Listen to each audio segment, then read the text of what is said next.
What if the reason your houseplants keep dying is the soil itself? Every year, millions of people bring home beautiful green plants, carefully repot them into expensive potting mixes, follow complicated watering schedules, and then watch them slowly decline. Yellow leaves. Fungus gnats. Mushy roots. That sinking feeling that you somehow don't have a green thumb. But here's the part no one talks about. In nature, roots don't suffocate inside dense plastic pots. They don't sit in soggy peat moss. And they definitely don't depend on a bag of premium indoor blend to survive. In fact, some of the most popular houseplants in the world are perfectly capable of living, not just surviving, but thriving in nothing but water. No soil. No drainage holes. No mess on the floor. Just a glass container and clean water. This isn't a trendy hack. It's not new. Our grandparents grew vines in old jars on kitchen windowsills long before gardening became a billion-dollar industry. They didn't worry about root rot or moisture meters. They just changed the water, and the plants kept growing. And here's where it gets interesting. When grown in water, many plants develop a completely different type of root system, roots specifically designed to pull oxygen and nutrients directly from water. In some cases, they grow faster, cleaner, with fewer pests, fewer diseases, and far less maintenance. So why doesn't everyone do this? Because if you're growing plants in a glass of tap water, there's not much to sell you. Today, I'm going to show you 20 indoor plants that don't need soil at all. Some root in under 48 hours. One can grow from a vegetable sitting in your kitchen right now. And a few of them are so dramatic in water, they look like something out of a design magazine. By the end of this, you might never look at potting soil the same way again. Let's start with the plant that refuses to die, even if you forget about it. Let's start with the plants that almost make you feel guilty, because no matter what you do, they just keep growing. First up, Pothos. If there were ever a plant built for water, it's this one. You've seen it trailing from bookshelves, draping over cabinets, climbing office walls like it owns the place. People call it devil's ivy because it refuses to quit. And here's the part most people miss: Pothos doesn't just tolerate water. It adapts to it. Take a cutting with a single node, that little bump where the leaf meets the stem, and drop it into a glass. Within days, tiny white roots begin to emerge. Within a week, they stretch longer. Within a month, you've got what looks like an underwater jungle inside your jar. And these aren't temporary roots waiting to be planted in soil. Pothos develops specialized water roots, thinner, more efficient at pulling oxygen directly from water. In many cases, it grows just as fast, sometimes faster, than it would in potting mix. Change the water every week or two. Keep it near a window. That's it. No overwatering. No drainage trays. No mess. But Pothos is just the gateway. Next is a plant that's been living in water for centuries, lucky bamboo. And here's the twist. It's not bamboo at all. Lucky bamboo is actually Dracaena, a plant that naturally grows along riverbanks in tropical regions. Its roots are used to being submerged. That's not a workaround, that's its design. You've probably seen it sold in glass containers filled with pebbles and water. Those pebbles, just for support. The plant doesn't need soil. It never did. Keep the roots covered. Change the water every couple of weeks. If your tap water is heavily chlorinated, use filtered water. And it will sit there, year after year, slowly growing taller, producing fresh leaves like a living sculpture. But here's where it gets even better. Philodendron. Glossy, heart-shaped leaves. Deep green vines. The kind of plant that looks high maintenance, but secretly isn't. Philodendrons root so easily in water it almost feels unfair. Snip a stem below a node, place it in a clear glass, and watch closely. In just a few days, you'll see tiny root nubs forming.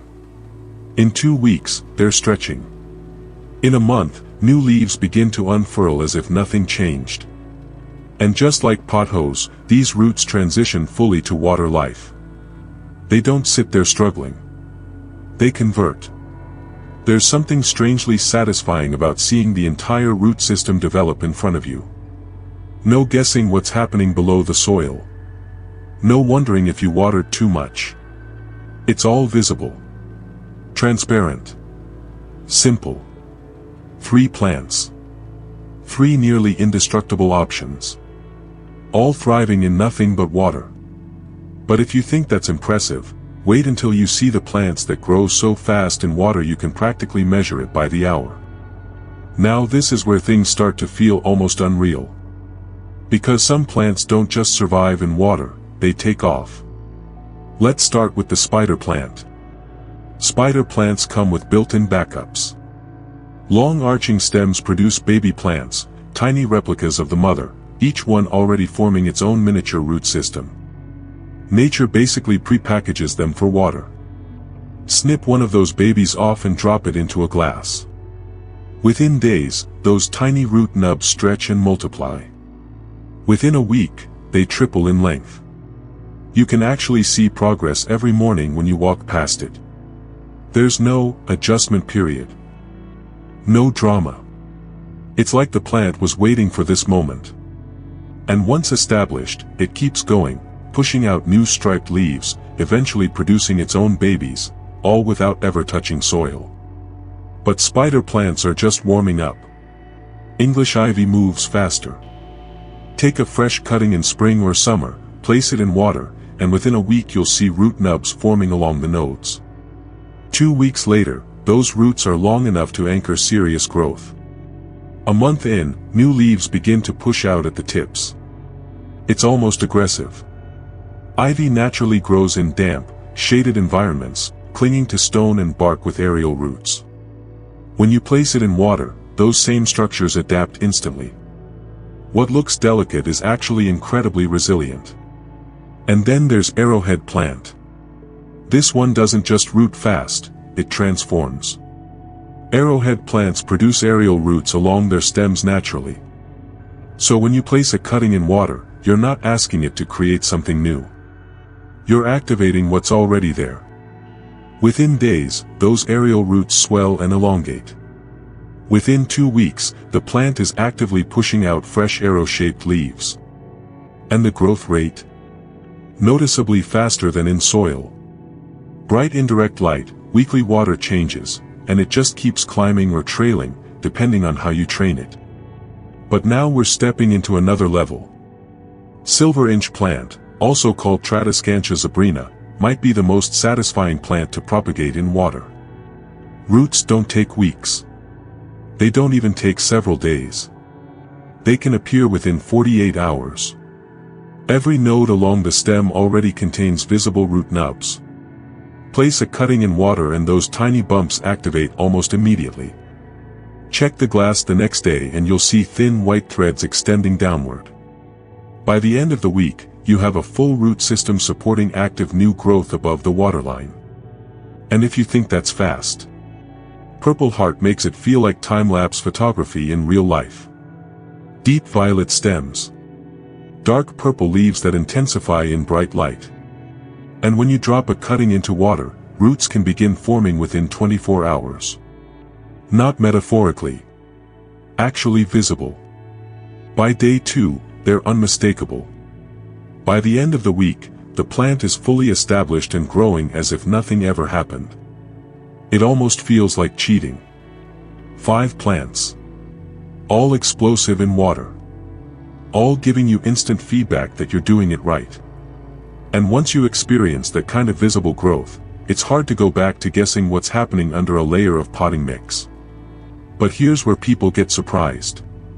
Because the next group of plants, they look far too elegant, far too dramatic, to possibly survive in nothing but a jar of water. And yet, they do. Now this is where most people start shaking their heads. Because trailing vines and spider babies are one thing. But elegant bloomers, painted foliage, tropical statement plant. Water culture removes that stress. Now, you can't just yank one out of a pot and drop it straight into a vase without prep. The roots need to be gently rinsed clean of soil. Old soil roots may decline at first.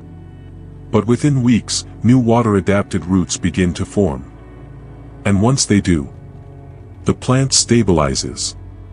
It continues producing those white spathes. It continues pushing new leaves. It becomes this clean, sculptural display, roots visible below, elegance above. It feels almost futuristic. But we're just getting started. Chinese evergreen takes things up a notch visually. Silver splashes. Pink veins. Creamy marbling. Some varieties look hand-painted. These are tropical plants that tolerate low light and neglect, which is already impressive. But what surprises most people is how well they transition to water. Stem cuttings root reliably within 2 to 3 weeks. Once established, the plant doesn't fade or dull. In fact, with proper light, the colors can intensify. And because water provides consistent moisture, you eliminate one of the biggest problems Chinese evergreens face in soil: overwatering damage from poor drainage. Just clean water. Weekly changes. Indirect light. And the foliage keeps unfurling like living artwork. But if you really want something dramatic, Dieffenbachia. Large, bold leaves splashed with creamy white patterns. Thick stems. It looks like a plant that demands attention and maintenance. Here's the wild part. You can take what looks like a bare, lifeless cane, literally a section of stem with no leaves, place it in water, and within weeks, it starts growing again. Roots form below the waterline. New shoots emerge above. What looked like plant waste becomes a full, thriving specimen. It feels like revival. And then there's begonia. This is where people truly don't believe it. Delicate flowers. Spotted leaves. Angel wing shapes that look too refined for something as simple as a jar of water. But cane begonias naturally form nodes along their stems, perfect root points. Place a cutting in water, and within a week, roots begin forming. Within a month, you have a growing plant. Given enough light, it can even bloom. It doesn't collapse. It doesn't panic. It adapts. And finally, prayer plant. This one adds something no other plant on this list has. Movement. During the day, its patterned leaves lay flat, soaking up light. At night, they fold upward like hands in prayer. That motion, called nyctinasty, continues even in water culture. And because prayer plants love humidity and consistent moisture, water growing actually suits them beautifully. The evaporating water creates a subtle humidity boost around the leaves. Roots stay moist without being suffocated. Weekly water changes. Bright, filtered light. No direct sun. And every evening, like clockwork, the leaves lift. 5 plants that look high maintenance. 5 plants people assume require premium soil blends and perfect watering schedules. And yet, they adapt. They root. They thrive. But now we're stepping into something even more unexpected. Because the next group isn't small or delicate. They're massive. Instagram famous. Interior designer favorites. The kind of plants that dominate a room. And yes, they can live in water too. Now we're stepping into bold territory. Because it's one thing to grow a cutting in a glass. It's another thing entirely to grow a statement plant, the kind that fills a corner, steals attention, and shows up in every interior design feed on Instagram. And yes, even these can thrive in water. Let's start with the icon. Monstera deliciosa. Massive split leaves. Deep green. Instantly recognizable. It's the plant that turned houseplants into a design movement. Most people assume a plant that dramatic must need deep pots and heavy soil to support it. But here's what makes Monstera different. Those thick aerial roots you see climbing out of the stem. That's the clue. In the wild, Monstera grows as an epiphyte, climbing trees, sending roots into bark, moss, and humid air. It's not dependent on dense soil the way people think. Take a cutting with at least one leaf and one aerial root. Place it in a large container of water. Within weeks, that aerial root adapts. It thickens. It branches. New water roots develop from nodes along the stem. And the plant doesn't stall. It continues producing new leaves. With proper light and diluted liquid fertilizer added to the water every couple of weeks, those new leaves can still develop the signature splits, the fenestrations that make Monstera famous. No potting mix. No fungus gnats. No guessing if the center of the root ball is soggy. Just visible roots and steady growth. But maybe Monstera feels too big. Too much commitment. That's where Swiss cheese vine comes in. Monstera adansonii gives you that same perforated leaf look, but in a more manageable, trailing form. Smaller leaves. Faster growth. Easier containment. Place a cutting in water and within a week, roots begin forming. Within 3 weeks, you've got a substantial root system. The vine starts extending, producing leaf after leaf with natural holes already formed. It trails beautifully from shelves. Climbs if you give it support. And in water culture, it often grows faster because moisture is constant. It gives you the tropical drama, without taking over the room. And then there's the quiet giant most people underestimate. Dracaena. Tall, architectural stems. Spiky foliage at the crown. It looks structured. Clean. Almost sculptural. Dracaena doesn't grow quickly, but that's exactly why it works in water long term. These plants are efficient. They're adapted to inconsistent rainfall in nature, which means they don't demand constant nutrients.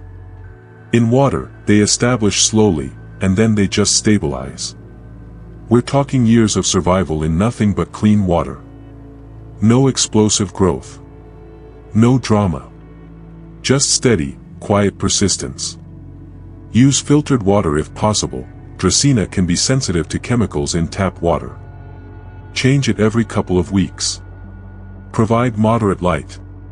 And it simply continues. 3 statement plants. 1 oversized icon. 1 compact tropical vine. 1 architectural survivor. All capable of living without soil. But now we're about to shift gears. Because up until now, everything we've talked about has been decorative. The next plants don't just look good. You can harvest them. Eat them. Use them in your kitchen the same day they grow. And once you see how easy it is, you may never buy grocery store herbs the same way again. Now this is where water growing stops being decorative, and starts being practical. Because what if that glass jar on your windowsill didn't just look good? What if it fed you? Let's start with mint. Mint might be the most aggressive grower on this entire list, and that's exactly why it thrives in water. In soil, mint takes over. It spreads underground, invades garden beds, pushes out other plants. Gardeners joke that once you plant mint, you never get rid of it. But in water, that same aggression becomes an advantage. Snip a few stems from an existing plant. Remove the lower leaves. Place the cuttings in a glass of water. Within days, thin white roots begin to form along the nodes. Within 2 weeks, the plant is actively growing new leaves. And here's the part that feels almost unfair: the more you harvest, the bushier it becomes. Cut leaves for tea. For cooking. For lemon water. For anything. The plant responds by branching and producing more. It becomes self-replenishing. Change the water every few days because mint grows fast and can cloud it. Give it bright light. And you'll have a continuous supply of fresh mint sitting right next to your sink. No dirt. No garden bed. No store runs for wilted herbs wrapped in plastic. But mint is just the beginning.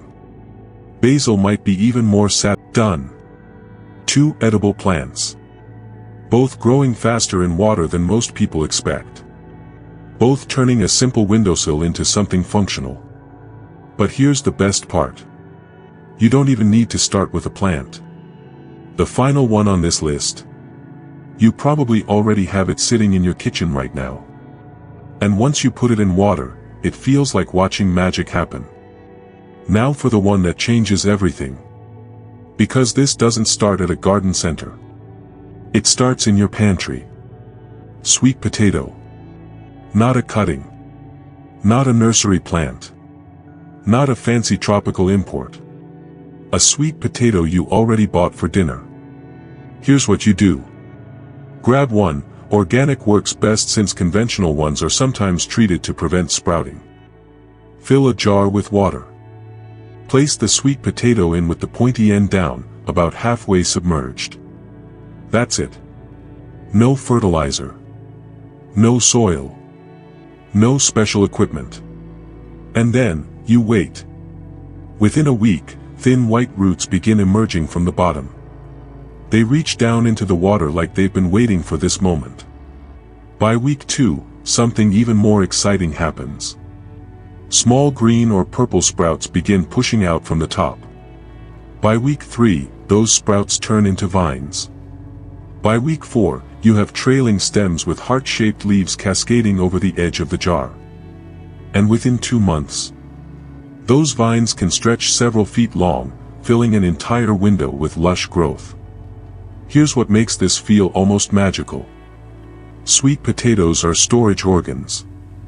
They're packed with energy specifically designed to create new plants. When you put one in water, you're activating a survival mechanism that's already built in. It doesn't need nutrients at first. It doesn't need feeding schedules. Everything it needs is stored inside. Eventually, yes, the potato will exhaust its reserves. The base will wrinkle and soften as the vines continue pulling energy. But by then, you'll have a full display of trailing foliage that looks intentionally cultivated. And if you want to extend the life, snip the vines. Place those cuttings in fresh water. They'll root, just like the others. The cycle continues. This is the old-school winter windowsill trick people used before grow lights and subscription plant boxes existed. When gardens went dormant, they grew sweet potatoes in jars to keep something alive and green inside the house.